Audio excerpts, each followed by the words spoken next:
Bonjour et bienvenue dans ce nouveau coaching live.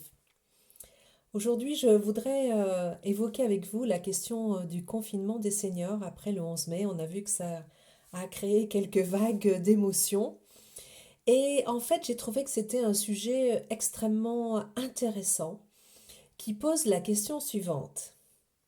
Est-ce que ma survie physique est plus importante que les plaisirs que peut m'offrir la vie? Est-ce que ma liberté personnelle est plus importante que le bien-être collectif? Donc, est-ce que mon bonheur individuel est plus important que mon bonheur collectif? Je trouve que cette question du confinement prolongé des seniors pose toutes ces questions. Alors, regardons un peu en détail ce qu'il en est. Bien sûr que le confinement nous permet de nous protéger, de nous mettre à l'abri et on sait que les personnes âgées sont plus sujettes au coronavirus, aux cas graves de coronavirus. Donc évidemment que c'est conçu comme une mesure de protection. Rester confiné, c'est pour se protéger. Mais de rester comme ça enfermé, souvent isolé, est-ce que la vie vaut la peine d'être vécue dans ces conditions-là? On voit bien que ça pose la question du sens de la vie. Sur le plan animal, bien sûr qu'il faut sauvegarder sa vie, il faut tout faire pour rester en vie. Mais est-ce que la vie, c'est vraiment la vie sans relation humaine, sans tous les plaisirs ou quelques plaisirs que procure la vie en société? Et ça, c'est une vraie question. C'est une vraie question, bien évidemment, c'est à chacun d'y répondre en son âme et conscience. Je trouve que ça pose vraiment cette question de à quoi sert ma vie, qu'est-ce qui me rend heureux ou heureuse, qu'est-ce que j'ai envie de faire de ces années qui me restent à vivre, parce qu'évidemment, quand on est âgé, il reste peu de temps pour vivre. Donc, qu'est-ce que j'ai envie de faire de ma vie? Est-ce que j'ai envie de prendre le risque de tomber malade, peut-être d'être hospitalisé? Est-ce que je prends ce risque-là parce que j'ai envie de revoir mes enfants, mes petits-enfants, parce que j'ai envie d'aller jouer au bridge, parce que j'ai envie de faire un Scrabble, parce que j'ai envie d'aller faire mes courses, parce que j'ai envie de reprendre quelque part un peu ma vie d'avant, ma liberté de mouvement? C'est une vraie question. L'autre côté de la question, là on a vu du côté individuel, et bien l'autre côté de la question c'est au niveau collectif. On voit bien pourquoi le confinement a été instauré, c'est pour éviter un afflux de malades dans les hôpitaux, c'est pour permettre aux hôpitaux de pouvoir traiter dans les meilleures conditions tous les malades très graves du Covid-19. Donc, qu'est-ce qu'il en est si les seniors se mettent à sortir dès le 11 mai et à tomber de plus en plus malades, du moins en plus grand nombre? Et qu'est-ce qu'il en est aussi au niveau du coût financier pour la société, hein, puisque évidemment la maladie met en jeu la sécurité sociale aussi.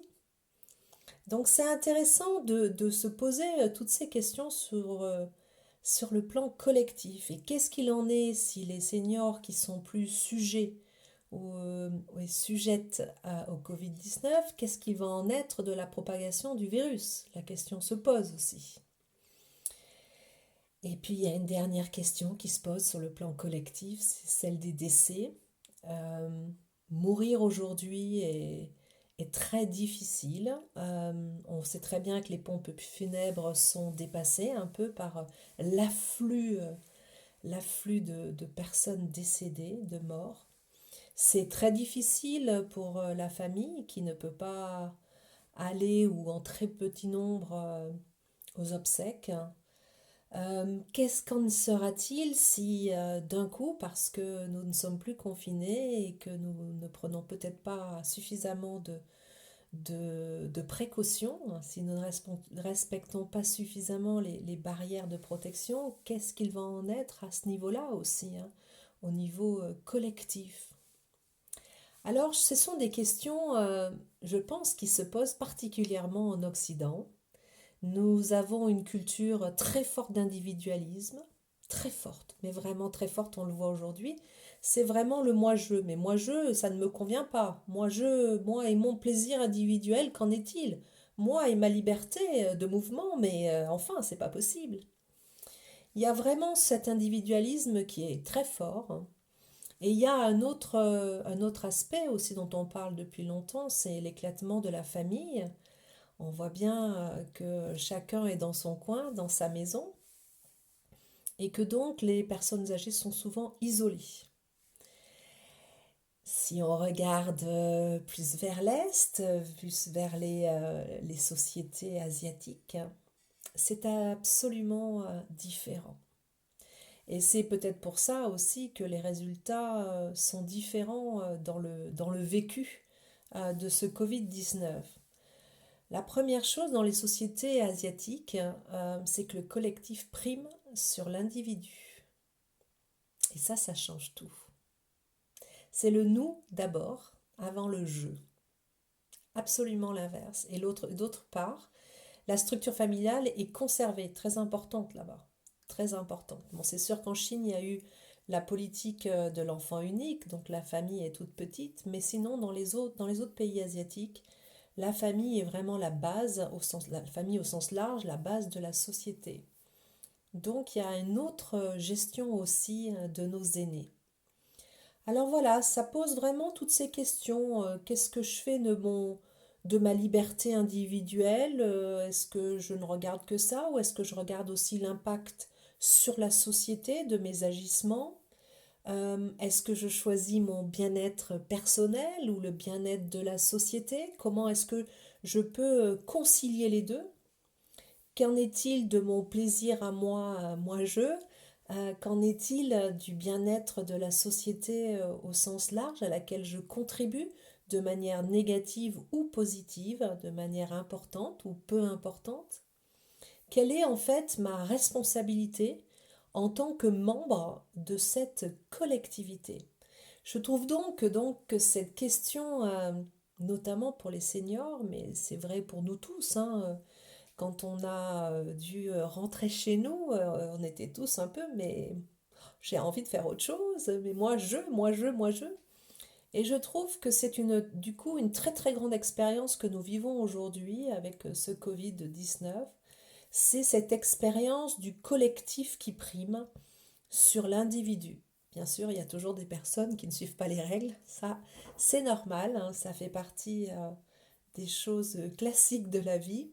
Et c'est intéressant parce que quand il y a des personnes qui ne les respectent pas les règles, eh bien les autres peuvent se dire qu'ils les respectent vraiment. Voilà, c'est vraiment une question qu'on devrait tous et toutes se poser, de savoir euh, à quel point je peux faire primer mon bien-être personnel sur le bien-être collectif, quelle est ma part de responsabilité dans le bien-être collectif, comment est-ce que je concilie mon bonheur personnel et mon bonheur collectif. Voilà, je vous laisse avec ces questions-là qui me semblent importantes. Je pense que j'y reviendrai dans un autre coaching live et je vous souhaite une très bonne journée et à très bientôt. Au revoir.